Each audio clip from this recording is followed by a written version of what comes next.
Et bonjour les amis, je suis très heureux de vous retrouver sur la chaîne Bricole et Racagnac. J'espère que vous allez tous très bien.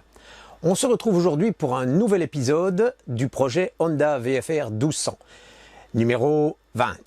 Qu'est-ce qu'on va faire dans cet épisode numéro 20? Eh bien, on va suivre la logique du remontage de ce que nous venons d'effectuer, c'est-à-dire la fabrication des nouveaux joints papier pour nos carters.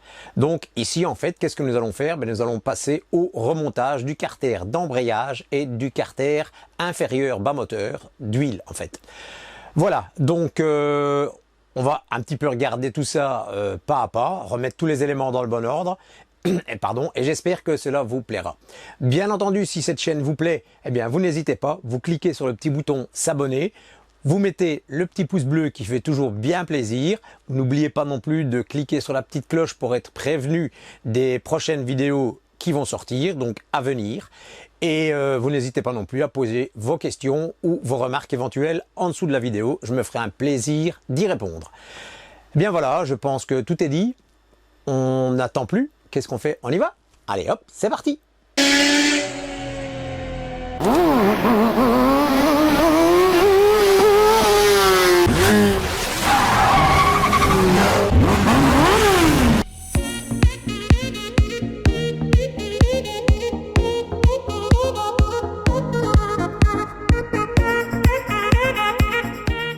Voilà les amis, donc on se retrouve sur l'établi. Et on va commencer le remontage du carter. Donc, le carter principal d'embrayage. Donc, on enlève délicatement le joint qu'on a fabriqué. On le met sur le côté. Voilà. Et alors, on va commencer à remonter un petit peu ce qu'il y avait à l'intérieur. Donc, rappelez-vous, ici, il y avait un double joint qui vient se mettre ici, juste en face de la détection, donc un détecteur d'huile, sûrement un détecteur de pression d'huile, puisqu'il est juste à l'endroit où vient le filtre à huile pour l'embrayage. Donc il y a un sens, il y a un endroit plus petit et un endroit plus gros, donc voilà, comme ceci. Alors après venait cette pièce ici qui sert en même temps de circuit, donc pour boucher certains, enfin pas pour boucher mais plutôt pour canaliser certaines comment est-ce que je vais dire, canalisation, ouais, c'est pas très français, mais certaines canalisations dans le système haute puissance de l'embrayage. Donc là, on ne sait pas trop se tromper parce qu'il y a un détrompeur qui est ici, voilà, et alors il y a un placement ici, puis de toute façon on voit bien que ça prend exactement la place, voilà, ouais, donc c'est bien comme ceci, voilà. Et après vient notre double pièce ici. Alors faites bien attention, il y a normalement des joints toriques à chaque embout, donc vérifiez bien qu'ils soient bien là. Normalement, si vous ne les avez pas démontés, il n'y a pas de souci, il devrait bien être là. Voilà, ici il y en a un dessus. Et là, il va donc dedans, comme ceci. Voilà. Et ici, il est à l'intérieur, donc il va bien comme ceci. Voilà. Alors, ceci, il y a deux petits détrompeurs également qui viennent se mettre là-bas. Bon, on ne sait pas trop se tromper non plus, donc on va positionner le petit d'abord. Voilà, comme ceci. Et alors, l'autre partie ici, qui vient se mettre sur le détrompeur que vous avez vu tantôt, donc on ne sait pas trop se tromper non plus. Voilà. Alors, maintenant on va remettre les vis. Donc on les met simplement contre, c'est ce qu'on appelle un montage à blanc. Toutes les vis sont de même longueur, sauf 3 toutes petites.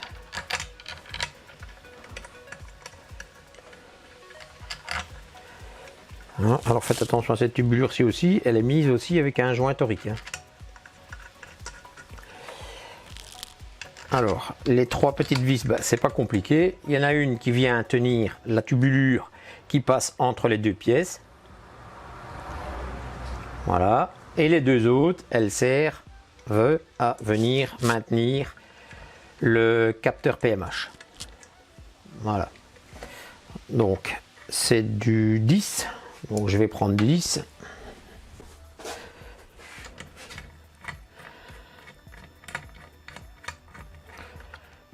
Voilà. Même à blanc, on essaie de faire un petit serrage en croix pour que les joints puissent se positionner comme il faut.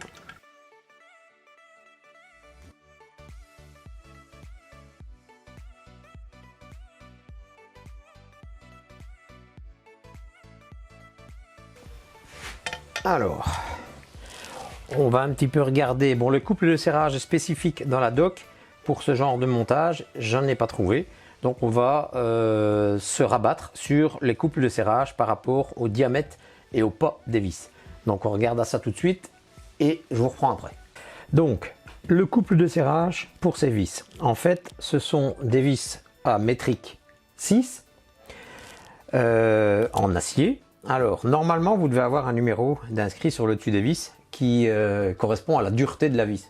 Dureté vitement dit, hein. Donc c'est une classe de visserie on appelle ça. Ici, en l'occurrence, il y a des symboles, mais il n'y a pas de chiffres proprement dit correspondant à la dureté de la vis. Si je regarde, ben, ça a l'air plutôt d'une vis conventionnelle en acier, sans être galvanisée, sans être chromée. Donc on va dire qu'on part sur une vis tout à fait normale. On est sur un pas métrique normal, mais une chose à prendre en compte, c'est qu'on est dans de l'aluminium. Donc faire très attention. Alors, pour ce type de serrage, je me réfère à un tableau bien spécifique. Ça, je vous ferai une vidéo une fois pour les couples de serrage quand on ne dispose pas des couples de serrage typiques aux machines. Ici, le tableau préconise entre 12 et 14 newtons. Donc, non, pardon, entre 10 et 14 newtons selon les classes de visserie. Donc, moi, j'ai pris une classe de visserie moyenne. Et donc, qu'est-ce que j'ai fait? Ben, je me suis mis à 12. Donc, 12 newtons, qui équivaut un petit peu moins que 125 inch points. Voilà. Donc on va serrer ça à 12 newtons. Donc on y va doucement. Si je prends la 8, c'est sûr que ça va aller moins bien. Voilà.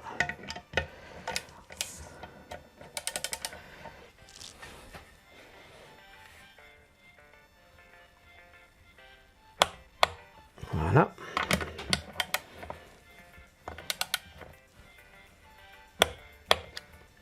Alors 12 c'est tout à fait correct, hein. On sent qu'on ne force pas. On est bien à serrage dessus. On ne force pas trop, je vais dire. Donc c'est correct.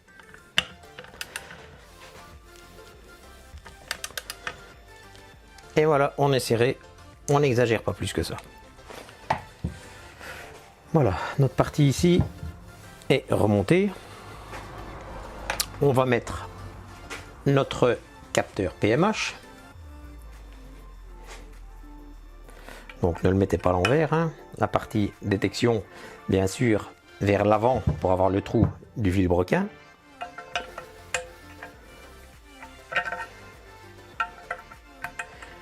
Et le fil vers le dessous, comme ça vous avez les petites gorges ici qui viennent prendre dans votre carter. De toute façon, on ne sait pas trop se tromper. Voilà, et après on vient le mettre ici sur le côté. Voilà, et là on réutilise les deux autres petites vis. Alors, concernant le joint, je vous avais dit qu'on allait le découper. Eh bien non, en fait on ne va pas le découper. Donc ici, le joint vient se mettre tout juste à ras. Et notre joint papier, en fait, il va venir se poser au-dessus. Ce que je vais faire pour leur montage, je vais simplement mettre un petit peu de joint silicone dans la gorge ici, vraiment un chouïa, pour que quand ceci vienne se remettre en place, eh bien, il n'y ait pas de léger jeu ou quoi, et que le joint silicone prenne bien l'embase pour qu'elle soit serrée sur notre carter. Et après, l'étanchéité du dessus, ben, elle sera faite avec le joint papier. Voilà. Allez, on continue sur l'autre carter. Alors ici, normalement, c'était une plaque comme ceci. Je ne sais plus comment est-ce qu'elle va. Comme ça. Voilà. De toute façon, vous ne savez pas vous tromper, c'est pas la mettre dans un autre sens. Vous voyez, on a beau essayer de la mettre comme on veut, ça rentre pas, sauf comme ça. Voilà. Alors ici, ben, même chose. Nous avions nos boulons. Voilà. Donc attention, ici, les vis pour cette plaque, c'est du 5 en diamètre. Donc métrique 5. Et là, on est entre 6 et 8 newtons. Donc ici, je vais mettre 7. Donc comme ça, au moins on est juste au milieu. Alors, 7 en conversion, ce qui équivaut à 62 inch-pounds. Donc en fait, cette plaque, c'est une plaque de rétention d'huile. C'est une plaque en fait qui sert pour tenir une partie de l'huile vraiment dans le bas du carter pour pouvoir en même temps se servir du capteur de température d'huile ici. Donc comme ça, l'huile ne va pas un peu dans tous les sens. Quand votre moteur tourne, bien sûr, votre pompe à huile avec la crépine qui vient se déposer ici. Donc comme ceci en fait. Voilà, votre crépine vient se déposer ici. Voilà. Bien pour éviter d'avoir un peu de remous un petit peu dans tous les sens. Non, plutôt dans l'autre sens. C'est comme ça la crépine. Voilà. Pour éviter d'avoir un peu de remous vraiment dans tous les sens, eh bien, on vient adjoindre cette plaque qui permet d'avoir une stabilité un peu plus importante de l'huile dans le bas moteur.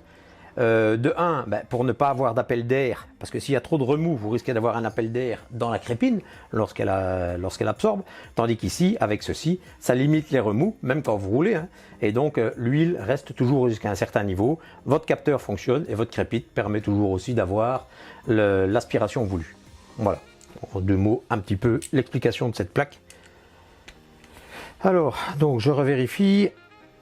De l'autre côté, voilà, 62. Donc je reprends ma table pour être sûr et certain. Donc 62, on est à 7. Oui. Donc attention, là c'est encore plus fragile. Hein. Vous voyez, 7, c'est vraiment minime.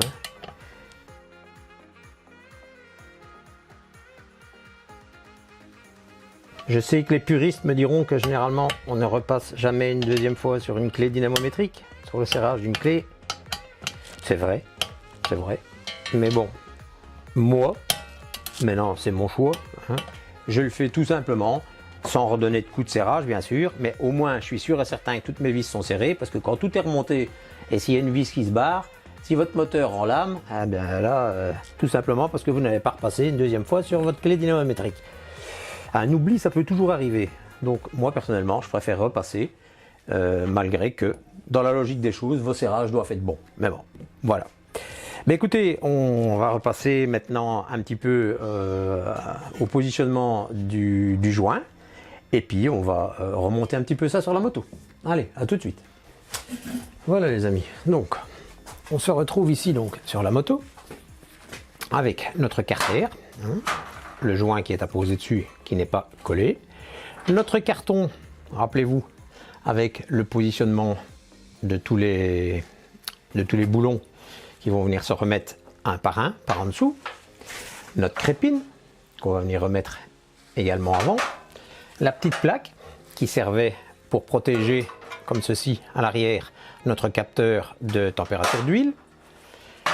Voilà. Alors, on va commencer par quoi? Eh bien, on va commencer tout simplement par dégraisser comme il faut. Donc on met un petit peu ça sur le côté pour l'instant. Dégraisser comme il faut tout le dessous de notre carter. Donc pour vraiment être sûr et certain qu'il ne reste plus la moindre goutte d'huile pour que notre silicone puisse bien accrocher. Donc on nettoie ça comme il faut. On fait bien attention de ne pas venir mettre un morceau de papier qui resterait dans l'intérieur du carter. Hein. Donc on essaie plus d'éponger s'il y a quelques gouttes que de frotter au risque de laisser passer des morceaux de papier. Voilà. Alors on peut y aller un petit peu vers l'intérieur également, comme ça nous laissera un petit peu de temps pour éviter que l'huile ne coule plus abondamment sur notre plan de joint. Voilà. Voilà. Alors maintenant on va remettre notre crépine. Il y a un détrompeur. Donc le détrompeur il est vers l'arrière. Donc ça vient comme ceci. Il y a un petit joint torique ici également. Donc on vient replacer, voilà, comme ceci. Ça rentre tout seul dedans. De toute façon, elle sera maintenue par la pression du carter. Alors, maintenant ici, nous allons donc enlever notre joint, mettre une fine pellicule. Oui, donc bien sûr, dégraisser ici autour. Hein, ça, dégraisser un petit coup de nettoie-frein en vitesse le long de votre plan de joint. Qu'il n'y ait pas d'huile du tout. Hein. Voilà.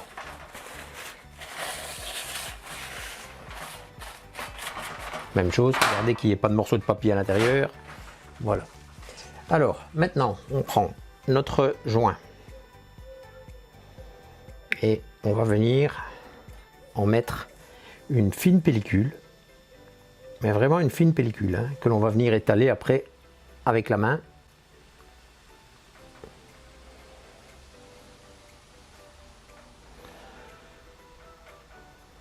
A few moments later. Là, je pense qu'on est bon. Alors maintenant, on va positionner notre joint. Donc, notre joint vient. Hop.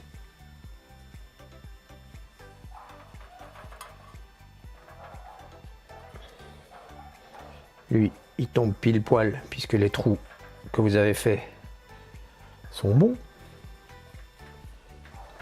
Voilà. Alors on l'applique comme il faut. Un petit peu partout.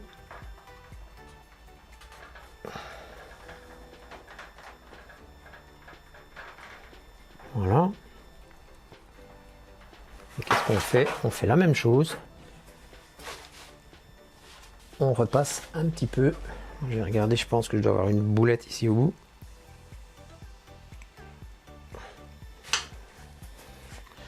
On met une fine pellicule. A few moments later. Alors, quand vous faites le tour, pensez à bien regarder que ce soit plutôt pardon, l'intérieur de la circonférence qui soit prise en compte. Pourquoi? Bien évidemment, pour que votre étanchéité soit parfaite, il est préférable que ce soit l'intérieur que l'extérieur, parce que sinon, s'il y a une fuite, eh bien, elle va savoir passer le long du trou qui est prévu pour votre boulon. Tandis que si vous en mettez sur l'intérieur, eh bien là, rien ne pourra passer. Voilà. Voilà, bon, vous voyez, il y en a vraiment très peu. Le bord, ça on va faire le tour après quand il sera fixé. Voilà, alors maintenant, on va prendre le premier boulon, qui est celui-ci. Donc le carter va comme ceci, hein. La vis de vidange vers l'avant. On positionne comme ça. Alors, on essaie de venir mettre ça en une seule fois. Donc celui-ci, c'est celui du milieu. Voilà, donc il vient là. On va le passer dans le joint. Alors, c'est bien sûr le plus dur, c'est d'essayer de trouver le trou. Voilà.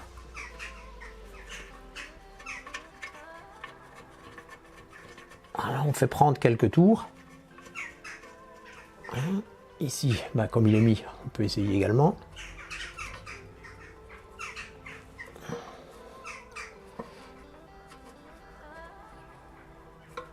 Voilà. Et maintenant, on va passer complètement à l'arrière.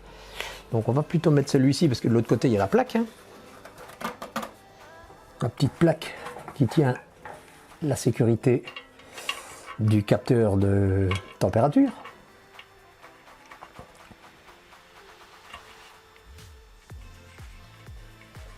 Donc il faut que ça passe nickel. Hein. Donc,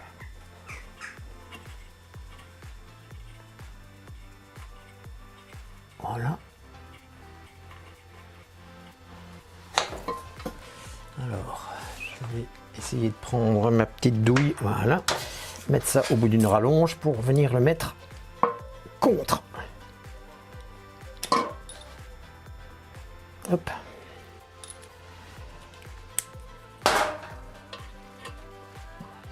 Comme ça, au moins, s'il est contre, votre joint papier ne bouge déjà plus. Voilà, là je suis contre.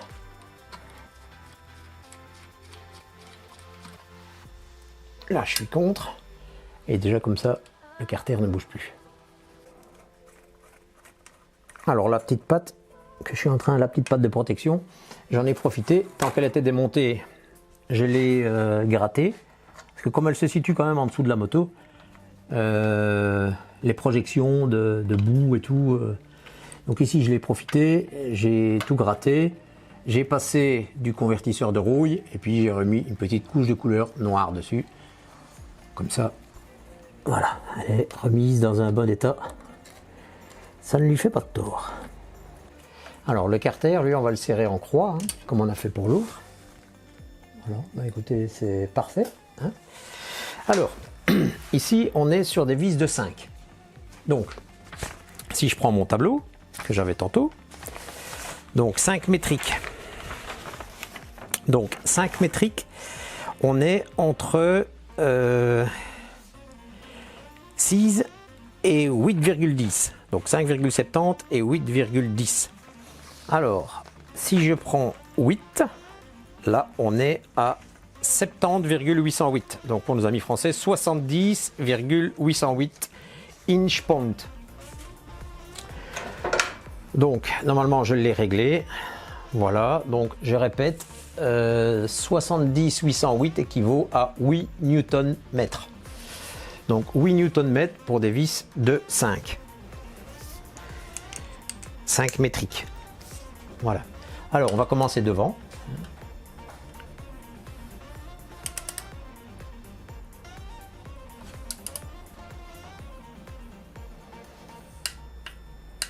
Voilà. Et puis un petit coup à l'arrière. On va le faire en croix.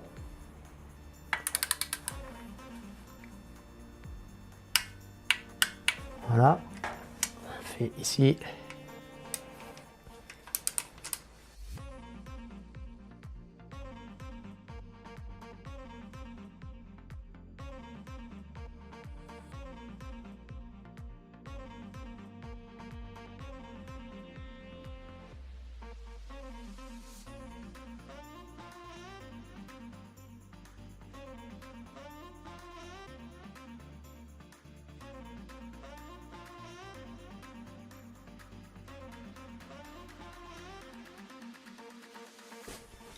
Voilà. Donc ici, nous sommes serrés à 8 Nm. Donc, ce que je vais faire maintenant, je vais nettoyer le léger surplus de joints qu'il y a. C'est vraiment léger, vous le voyez. Mais bon, tant qu'à faire, on le nettoie pour vraiment ne rien avoir, que ce soit bien propre.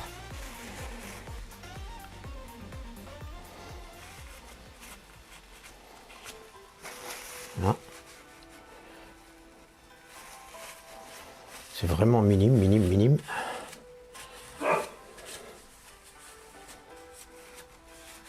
Et vous voyez que le joint, on le voit quasiment pas non plus. Hein. Il sort un dixième de millimètre. Donc ça, c'est pour ça qu'il faut prendre votre temps pour faire votre découpe. Et vraiment faire votre découpe nickel, pile poil, comme votre carter, ni trop grand, ni trop petit. Et alors comme ça, bah, vous voyez que pour moi c'est nickel. Maintenant vous pouvez, les petits morceaux si vous voulez, avec une légère lame de rasoir ou le petit bistouri, vous pouvez toujours le fignoler, hein. Ça c'est comme vous voulez. Hein. Ça c'est, comme disait le chevalier Las Palais, c'est vous qui voyez. Hein. Donc celui-ci, il est bon. Donc maintenant on va pouvoir attaquer le carter latéral d'embrayage. Allez, à tout de suite. Voilà les amis, donc on se retrouve pour la deuxième partie pour notre carter d'embrayage. Alors qu'est-ce qu'on va faire? On va commencer par nettoyer l'emplacement pour venir mettre notre câble du capteur PMH, pour pouvoir mettre un petit peu de silicone pour faire l'étanchéité. Donc petit bout de papier, du nettoyant frein, on nettoie le trou de l'embase comme il faut, on nettoie notre plastique, enfin notre plastique caoutchouc du capteur. On met légèrement de la pâte et on referme ça. Donc là, rien de compliqué jusque là. Alors maintenant, qu'est-ce qu'on fait? Ah bien, je vais essayer de le mettre comme il faut parce qu'il ne veut pas rester à sa place. N'oubliez pas non plus de remettre, voilà, donc dans le carter, donc ici, vous avez une petite place pour venir mettre le fil dedans. Donc n'hésitez pas à le mettre dedans et votre cache doit être comme ceci. Voilà. Alors, on va s'occuper de dégraisser le pourtour. Donc on prend un petit morceau de papier, du nettoie-frein et on fait le tour de notre carter, comme on a fait exactement pour l'autre en fait. Hein. Donc, pour qu'il n'y ait pas du tout de résidus d'huile ou quoi sur le carter, pour qu'après nous puissions mettre notre silicone et que ça tienne parfaitement bien dessus. Voilà. Alors maintenant, on prend une partie sèche, on passe en vitesse. Voilà. Et voilà. Alors maintenant, on met notre silicone. Donc on fait exactement la même chose qu'on a fait de l'autre côté en fait. On met une toute fine couche que l'on va venir étaler à la main.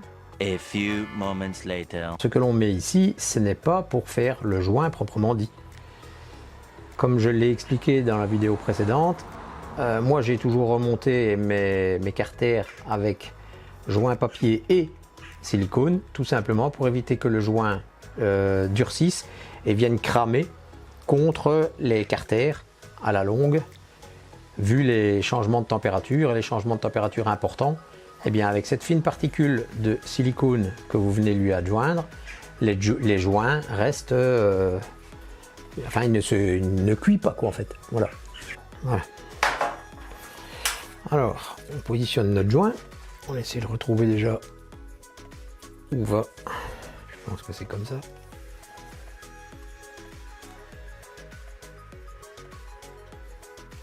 Non, c'est comme ça. Voilà. Alors, ce que je vais faire ici, je vais plutôt laisser ça ici dedans et je vais m'occuper. Voilà. Et je vais m'occuper de faire le tour plutôt ici. Alors, petite spécificité sur les joints silicone, il existe en général deux types de joints. Vous avez des joints bleus, qui sont les joints qui sont prévus normalement pour tout ce qui est système liquide, donc système de refroidissement avec les pompes à eau et tout ça. Et vous avez des joints noirs, qui sont ceux qui sont prévus pour les plus fortes températures. Maintenant, il existe aussi, comme celui que je suis en train d'utiliser, des joints universels. Donc en fait, ce joint permet de garder des fortes températures, mais il est tout aussi valable pour utiliser sur les pompes à eau ou les systèmes de, enfin les pompes à eau et les systèmes de refroidissement. Parce que bah, évidemment la pompe à eau, elle est dans le système de refroidissement. Donc moi j'avais encore un tube de genre, donc c'est pour ça que j'utilise celui-ci. Mais sinon, généralement, je vais dire, j'essaie toujours de me tenir à ces deux types de joints, donc le noir et le bleu. Mais je vous assure que l'universel fonctionne très bien également. Maintenant, ne faites pas le contraire, donc je veux dire, n'utilisez pas. Si vous utilisez le noir, donc celui qui est prévu pour les fortes températures, vous l'utilisez pour le système de pompe à eau, je ne l'ai jamais fait, hein, mais je suppose qu'il y a 99 chances sur 100 que ça fonctionne. Pourquoi? Parce que ce joint est, il tient bien aux hydrocarbures pardon, et aux fortes températures, donc je ne vois pas pourquoi il ne tiendrait pas à l'eau. Par contre, celui qui est prévu uniquement pour de l'eau, là, je ne le mettrai pas sur de l'huile, parce que de 1, bah, il n'est pas prévu pour les hydrocarbures, et de 2, il n'est pas prévu pour tenir en température.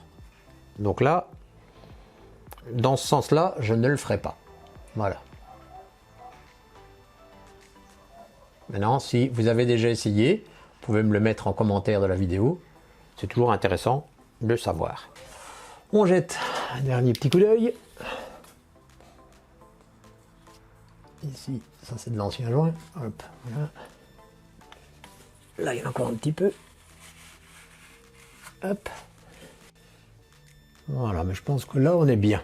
Voilà, là, on est bien. Allez, on va positionner le carter. Donc, pour ça, eh bien, vous savez que vous avez un détrompeur, enfin un centreur, d'un côté. Donc, le carter va comme ceci. Donc, on va mettre notre centreur et on va mettre un écrou pour l'autre côté. Alors, il faut bien faire attention également que les deux tubulures ici, ceci et ceci, ça vienne là et là. ce sont les tubulures de renvoi de pression d'huile, d'embrayage. Donc il faut obligatoirement que ce soit bien centré. Il y a quelque chose apparemment. Ah voilà. Voilà, ça y est. Pile poil. Voilà. Donc vous voyez qu'avec le petit détrompeur ici, ça aide quand même. Hein. Alors, je vais prendre la vis qui est juste en dessous du niveau. Déjà pour en mettre une ici. Et puis nous en mettrons une tout à fait en haut.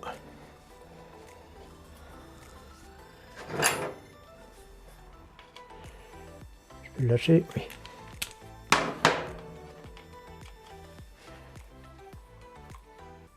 Voilà. Et alors nous allons prendre celle qui est tout à fait au-dessus. Donc on avait dit qu'il y avait le détrompeur. Le détrompeur il est là. Donc 1, 2. Là c'est une grande, oui. Et c'est tout juste après. Donc juste après la grande. Donc le détrompeur il est là. Donc 1, 2, 3. La grande, oui. Donc c'est celle-ci. Voilà. Et celle-ci elle vient avec l'attache.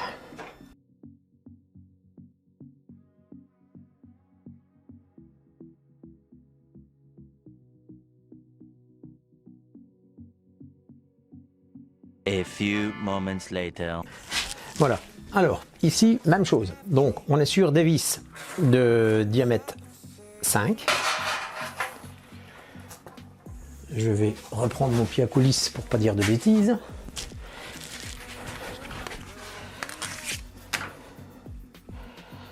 Alors, nous sommes sur des 5,5. Oui, voilà, donc c'est du 5. Hein. Donc voilà, ça c'est celle de là. Hop. Et j'ai oublié de remettre ceci. J'ai oublié de remettre ceci. Il venait normalement. Donc 1, 2, 3, il venait là. Donc on va en profiter avant de faire le serrage. Hein.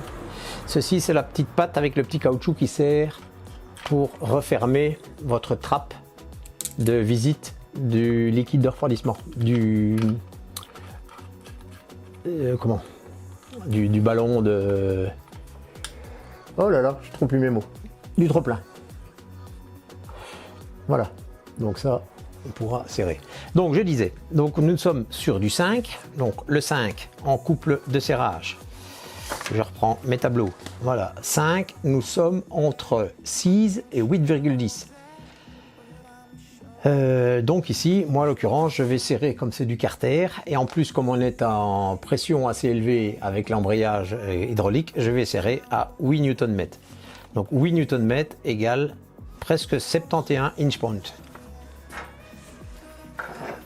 Alors, si vous avez une clé en Nm directement, ben, vous pouvez le mettre. Hein.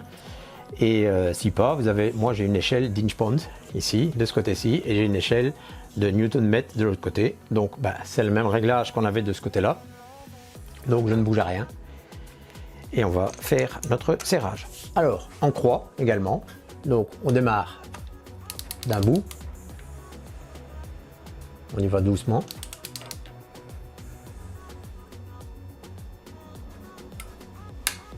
Voilà. Voilà. Alors ici maintenant je vais visser en bas.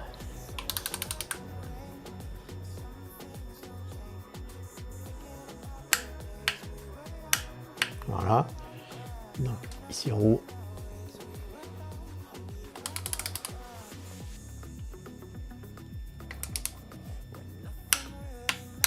Voilà. Un petit peu derrière.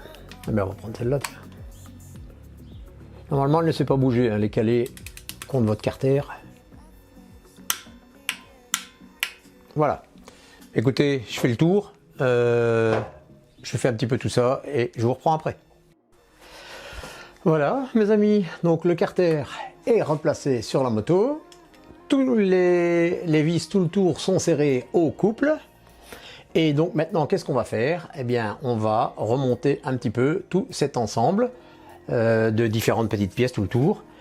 Donc en l'occurrence ben, ici le capteur d'angle, donc faites très attention, il y a un méplat, donc il y a un petit méplat qu'il faut venir mettre sur votre tubulure qui ressort de votre carter. Donc ici on voit que le plat il est vers cette partie là. Alors, il y a ceci également, mais ceci, vous verrez par la suite, en fait il y avait du noir dessus, mais ça me plaisait pas trop parce qu'en fait le noir, dès qu'on met un petit peu soit d'huile ou soit un petit peu de liquide de frein, pas de liquide de frein, du nettoyant frein ou quoi que ce soit, bah, ça venait faire plein de traces, donc ça me plaisait pas de trop. Donc je pense que je vais m'occuper de trouver une peinture même type que le moteur et pouvoir refaire ça légèrement. Donc ça, on s'en occupera un petit peu par la suite. Voilà. Donc on remet notre petit cache. Lui, même chose, il y a un petit joint O-ring qui vient se serrer directement. Donc il n'y a pas besoin de serrer comme un malade, hein. Alors ici, ben, on va retrouver les vis noires. Donc ça, c'est pas compliqué puisque elles étaient mises en noir. Donc on va les laisser noires pour l'instant. Et on s'occupera un petit peu de ça.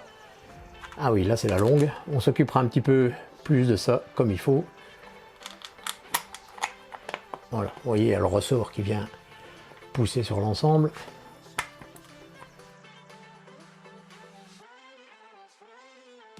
Et alors bien sûr, là maintenant on prend la longue qui elle vient pour le serrage du carter. Donc elle, on peut la mettre au bon serrage.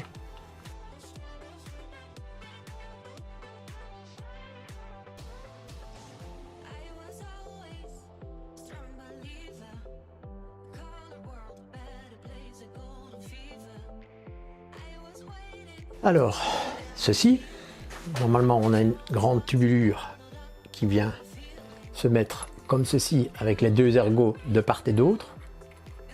Voilà, elle vient se mettre juste au centre de l'embrayage. Puis nous avons ceci qui vient se mettre également avec un petit détrompeur ici vers le bas, donc ça vient comme ça, ici. Ne pas forcer, ça va rentrer tout seul, voilà. Hop. C'était deux petites vis noires Allen, BTR, comme vous voulez. Allen et BTR, c'est la même chose. Je vous ferai d'ailleurs une belle petite vidéo explicative sur les différentes empreintes qui existent, que l'on retrouve sur divers véhicules. Donc les véhicules allemands, les véhicules français, les véhicules italiens, que ce soit auto ou moto. On va un petit peu regarder ça un petit peu mieux. Ouais.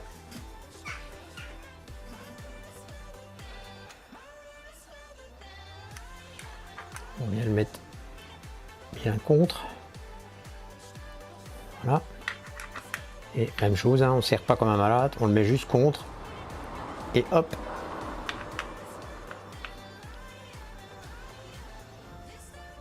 Voilà. Alors maintenant, nous avons notre cache ici sur le devant. Même chose, il y a un petit joint torique tout le tour. Donc, pas besoin de serrer comme un malade. Voilà. Et ici, on retrouve les trois vis.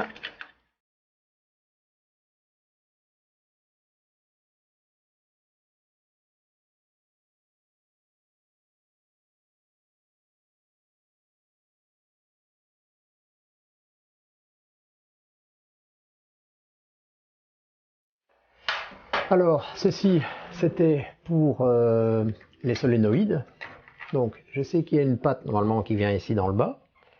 Pour le capteur d'huile ici. Le tout, c'est de retrouver comment elle était mise. Hop. Et alors, ah oui, c'est vrai. Il y a ce fameux câble, je ne sais pas si vous vous rappelez, qui vient se raccorder ici, hein, sur la partie devant. Et alors qu'il faut faire passer là derrière.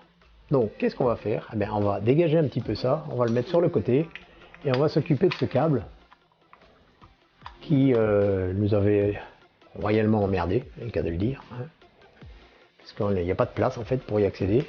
Donc, on va faire son possible pour essayer de repasser ça.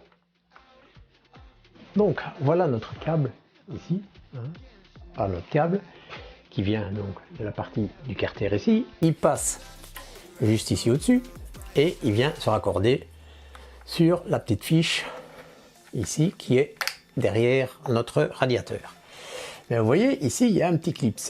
Et il y a une petite patte qui est cachée là derrière. Et en fait, il faut essayer d'aller retrouver cette patte pour pouvoir avoir le trou et remettre notre clip dedans.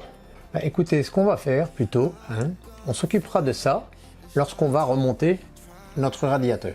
Parce que le fait d'aller mettre le clip ici derrière, bah, vous allez mettre à tendage ce câble-ci, donc vous risquez un peu de l'arracher ou quoi. Donc on va s'occuper de ça lorsqu'on remontera notre radiateur. Voilà, alors nous, qu'est-ce qu'on va faire ici? Eh bien, on va terminer les solénoïdes, comme ça notre carter sera complètement remonté. Voilà, allez, je vous repositionne et on termine les solénoïdes. Voilà, donc nous voilà ici pour remettre les solénoïdes. Donc on essaie un petit peu de se rappeler, avant de remonter quoi que ce soit, comment fonctionnent les fiches. Donc vous avez les deux petites fiches ici, ça ce sont les fiches qui viennent se mettre, donc voilà les solénoïdes, ce sont les fiches qui viennent se mettre juste derrière ici, donc comme ceci et comme ça. Et les autres fiches ici, ça ce sont les fiches qui viennent se mettre ici. Vous avez une grille foncée qui vient sur la grille foncée et une grille claire sur la grille claire, sur les deux capteurs de pression d'huile. Celle-ci vient sur le dernier capteur en bas, avec la petite patte ici, pour venir refixer le patin inférieur plastique. Voilà, alors les joints. Les joints de nos solénoïdes, eh bien voilà en fait de quoi ce qu'il en restait. Et comme je vous avais expliqué dans la vidéo, vous voyez que le tour est noir. Donc en fait ça, ils sont devenus cassants. Bon bah en fait je peux le casser. Ils sont devenus cassants, vous voyez.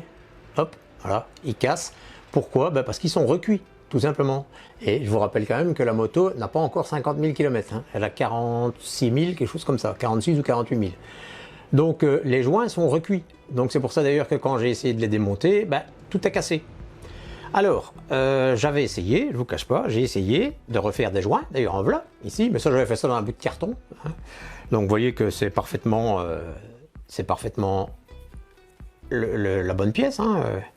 Si je le positionne, si j'arrive à trouver d'ailleurs comment il va, parce que je sais plus trop. Voilà, comme ça. Voilà, donc vous voyez que là on est bien. Voilà, ça venait se positionner comme ceci. Voilà. Mais après, je me suis quand même rendu compte, j'ai regardé sur le listing des pièces chez Honda, et je me suis quand même rendu compte que dans le listing complet de leur pochette de joints, vous aviez les numéros de chaque joint avec les prix en face. Et en fait, c'est tout bête, ça existe, et on sait vous fournir, bien sûr, les joints qui se trouvent dans la pochette à entre 350 et 500 euros. Eh bien, lorsque vous avez tous les descriptifs avec tous les numéros de joints, vous savez avoir les joints un par un, donc sans problème. Et en l'occurrence ici, celui-ci, la référence c'est le 28250-MGE-D01. Voilà, de toute façon, je vous mettrai le descriptif juste en dessous de la vidéo, comme ça vous l'aurez au cas où vous auriez besoin. Donc c'est exactement les deux mêmes joints pour les deux solénoïdes. Donc, je vous montre, voilà. Donc, c'est exactement les deux mêmes joints. Voilà. Et alors, le prix, c'est 7 € pièce. Pour ce prix-là, on va prendre directement le joint. Voilà. Alors, le solénoïde, donc, voilà, comme ceci. Donc, on va le redégraisser un petit peu. Alors, on fait très attention parce qu'il y a deux petites tubulures ici avec deux joints O-ring qu'il va falloir venir remettre juste ici dedans, donc avec des petits filtres également qui se situent à l'intérieur, que l'on aura préalablement bien sûr nettoyé. On vient remettre le joint et puis on réappose l'ensemble. Sur ce type de joint, je ne mets pas de silicone. Sur ce type de joint, je ne mets pas de silicone. Pourquoi? Eh bien, tout simplement, c'est une hypothèse de ma part. Mais maintenant, comme je n'en sais rien, dans le doute, vaut mieux s'abstenir, comme on dit. Donc, ici, on est sur des solénoïdes qui vont travailler avec la puissance de l'huile qui va arriver par votre pompe à huile. Donc, on travaille en haute puissance pour pouvoir travailler sur les systèmes d'embrayage. Donc, par toutes les petites canalisations que vous avez vues de l'intérieur, va circuler une huile à forte puissance.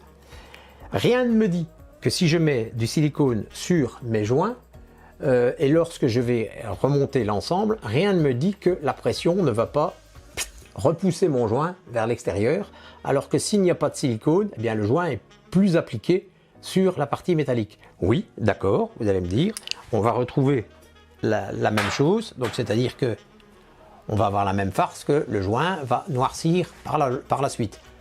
Mais je ne vous cache pas qu'au prix du joint à 7 € et avec simplement 4 petits boulons à enlever, bah, si j'ai une fuite, sur un quart d'heure de temps, j'ai refait ma fuite et j'ai remis un nouveau joint. Donc je préfère ça que d'avoir des problèmes avec l'huile qui va aller un petit peu dans tous les sens, ou même avoir des problèmes d'embrayage. Voilà.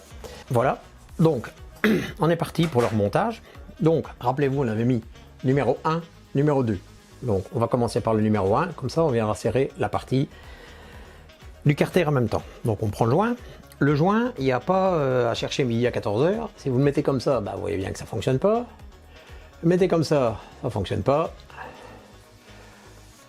Comme ça ne fonctionne pas. Et comme ça ne fonctionne pas. Donc, on est parti pour dans l'autre sens. Comme ça, non plus. Et comme ça, oui. Voilà. Il n'y a qu'un seul sens. Vous ne savez pas vous tromper, on ne sait pas les mettre autrement. Alors, ce que moi je préconise de faire avant, c'est de mettre les deux petites tutes. Donc, attention au joint. Voilà, ça doit faire un petit clic. Donc, votre petit joint torique doit bien, voilà, s'enfoncer. Et après, vous pouvez venir mettre vos deux autres systèmes. Attention que le joint torique inférieur risque de vous embêter un petit peu. Donc ne forcez pas trop pour pas arracher votre joint. Faites-le simplement passer autour de votre joint torique. Voilà, comme ceci. Voilà, il est passé, c'est bon. Voilà, vous voyez. Donc les joints toriques sont passés. Et alors après, eh bien, on vient peut-être un petit coup avant, pour éviter qu'il y ait des poussières ou quoi que ce soit. Voilà. Voilà. Et on vient replacer l'ensemble. Voilà, il va rentrer normalement tout seul, sauf les petits joints toriques que l'on sent une légère résistance. Voilà, je replace. Je ne veux pas de saloperie sur le bout de ma vis. Voilà. Et je replace une première vis que je vais venir mettre juste simplement à serrage pour éviter que ça bouge.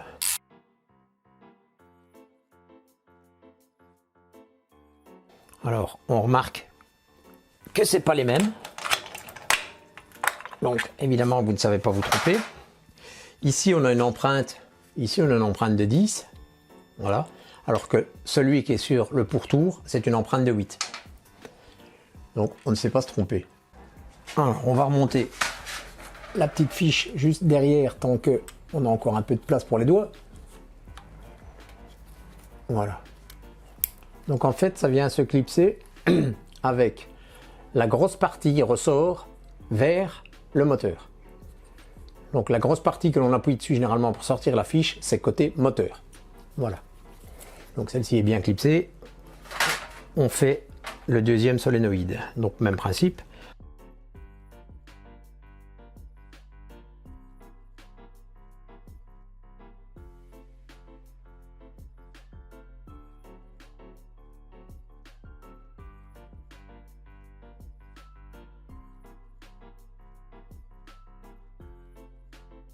Alors, pour ces boulons, attention, ce sont des boulons qui sont, comment on va dire, je ne sais plus comment ils appellent ça, attendez, j'ai un petit peu regardé sur mes tables. Donc ce sont des boulons zingués, voilà. Donc quand vous avez des boulons zingués, la force n'est pas la même, puisque ce sont des boulons qui sont plus durs, hein. Donc à ce moment-là, on se reporte au tableau, donc les tableaux de serrage des micro 20 que l'on appelle ça. Donc visserie revêtue zinguée avec un serrage à sec. Donc pour un 5 de diamètre, avec la catégorie de vis que j'ai, je peux aller jusque 16 newtons. Bon, en l'occurrence ici, comme on est quand même dans une partie d'aluminium, moi je pense que je vais me limiter à 14. Parce qu'en fait, si je regarde bien, Les classes inférieures, on est à 10 voire 12 newtons. Donc 14, on est au milieu, donc normalement on devrait être dans le bon. Alors 14 newtons équivaut à 123 inch-pounds. Donc moi ici, j'ai mis donc 14 newtons et on est un petit peu en dessous de 125 inch-pounds. Voilà. Et donc on est en 10. Donc je vais le faire en croix.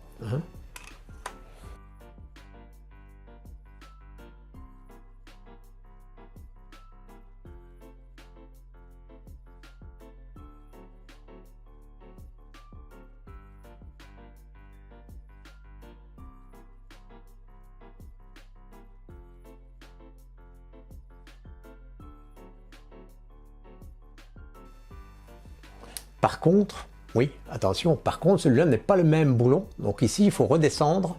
Donc j'ai mis 12.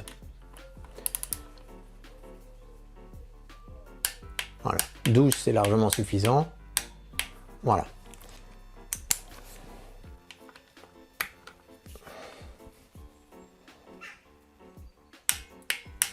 Voilà.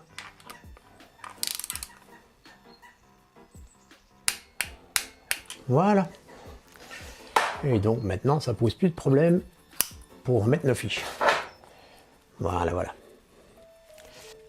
Et alors ici, normalement, nous avions un petit riselant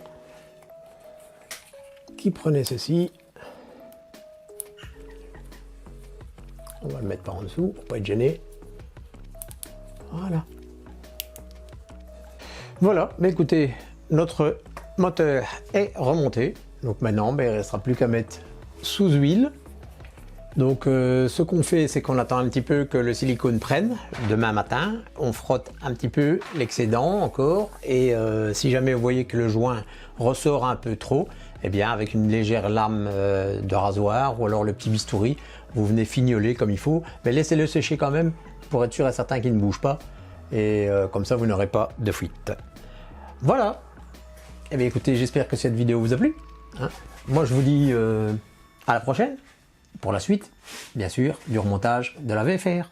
Allez, salut, salut!